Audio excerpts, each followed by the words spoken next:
Hey, so remember when we had those side grade weapons or whatever? You know how you could get stuff like Divine Tier thing from a regular tier thing, or I guess Divine Naga from a regular Naga? And then, we had one that's way more infamous in Blazing Durandal with Durandal. I think a lot of people are kind of under the consensus that because of Eliwood, that's the reason we haven't been getting them. And I don't think it was Eliwood in particular that caused the issue. However, I do think he played a role in the whole thing. And that's what we're going to discuss because it's interesting.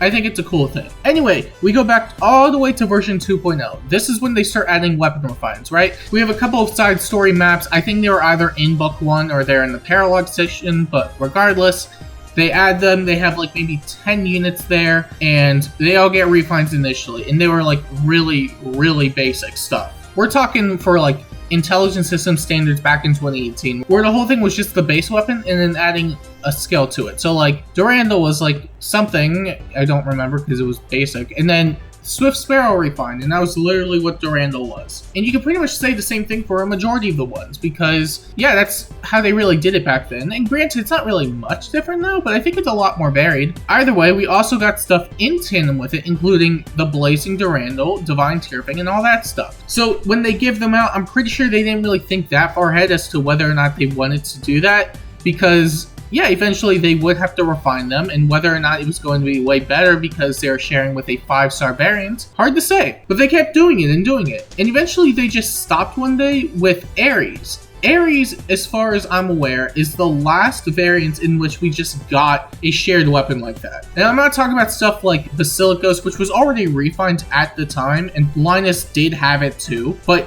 it already had a refine and then he got his own separate thing, Basilicos. I think that's a bit different. I would also like to mention that even before Ares, we did have instances where it was possible that other units could get a weapon upgrade or side grade or whatever you want to call it, and that was in the form of Legendary Lyn with Swift Mulligar. But I'll get back into her in a bit because it is going to come into play. However, after Ares, we didn't really have anything after that point. We had a lot of other units that could potentially get side grade weapons, but it never happened, until eventually the CYL1 units just got refines. And in my opinion, this is where most of the guys started just jolting back to like Eliwood and Roy and the whole weapon side grade thing, because to be fair, there was a reason for it. Eliwood also had access to Blazing Durandal's refine. He was easily mergeable, which I think was a huge selling point, especially since Brave Roy still doesn't have a PRF skill, and I don't think they're ever going to give him one because Brave remixes don't really sound that feasible, but I digress.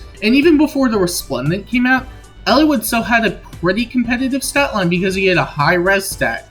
However, when the Resplendent came out, which was only 2 months after they started doing Resplendents, which was also only like 4 months after they gave out those refines, I believe, yeah, Eliwood caught up pretty fast. And to say the parallels weren't there was kind of an understatement, especially since, again, he was basically just 4-star Brave Roy, and I guarantee you if he didn't have access to it, we would be seeing a lot more Roys on defenses back then. Either way, didn't help that he was just better, and in my opinion, that's probably where a lot of the stigma started coming from, because again, Eliwood was known for the guy who just stole his son's bravery fine, and he was mergeable, so I don't blame anybody for that, because to be fair, that's kind of what I thought too. And then I did my research a bit, and I ultimately came to the conclusion that while Eliwood getting Blazing Durandal in the refine was exceptional in its own right, I don't think he was the cause of them just stopping weapon side grades altogether. If anything, he only reinforced the idea that they should stop doing that. Because, can you imagine if we had George with like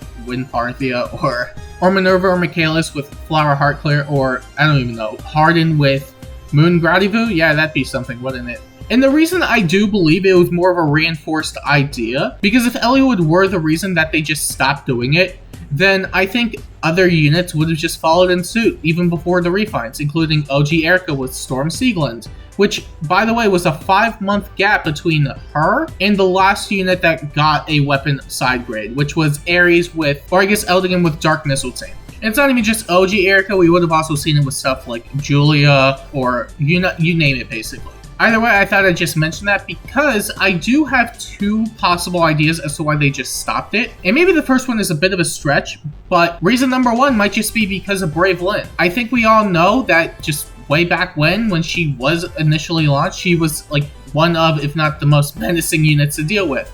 So if you were able to give her something that granted her an additional 5 attack and 2 more speed with a res buff, I think people would have latched onto it entirely. Even if the condition wasn't entirely the most favorable, it was still 5 more attack, extra speed, and just more tanking prowess. Especially at a time where visible buffs weren't as easily grantable, I would say that just ditching the effect of neutralizing any sort of ranged foe's bonuses was not that big of a deal to give up for something like Swift Mulligar. And in my opinion, that's probably what it was. Even though Ares did release a bit after Legendary Lyn, the banners were literally side by side. So in my opinion, they already had the banner already ready to go, and then they also dropped Legendary Lyn. And I think that if Lyn didn't release as early as it did, they probably just would have stopped doing it. And maybe that reason could be faulty, who even knows? It could just be reason B, where they just planned months ahead, and they eventually realized that maybe it's not worth giving weapon side grades anymore, because eventually the power creep is going to bite us in the ass.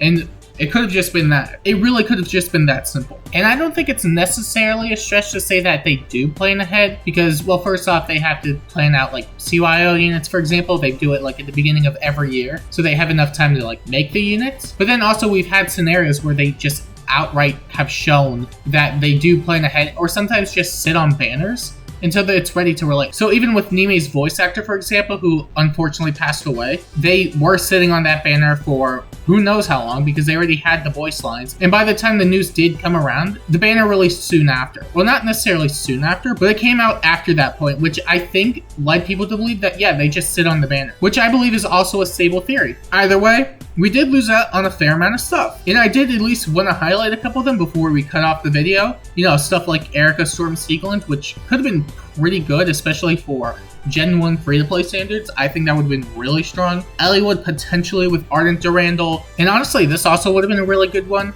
I do think Legendary Eliwood is heavily carried in the C slot, mainly because, well, the amount of support he grants to himself and allies is just obscene. And to be fair, his weapon refine's still pretty good for combat purposes, but I don't think Eliwood's really ran for his combat. Raven with Fanged Basilicos, Marth with Exalted Falchion, Minerva and Michaelis with Flower Hot Claire, George with Wind Parthia, Camus and Harden with Moon Gradiva. Can you imagine if they had Moon Gradiva? Merrick with Giga Excalibur, Brave Lyn with Quick or Swift Mulligar, Julia with Virtuous Naga, maybe eventually Male Korin with Omega Yado if that ever became a thing, but maybe that won't ever become a thing. I'm just hoping at this point. And certainly we can't forget Brave Hector with Icy Maltet. So if you are just wondering why Thea gets all the good shit, well, I guess they were doing us a favor. People really think this weapon was just gonna power creep actual Maltet. Good times. Good times.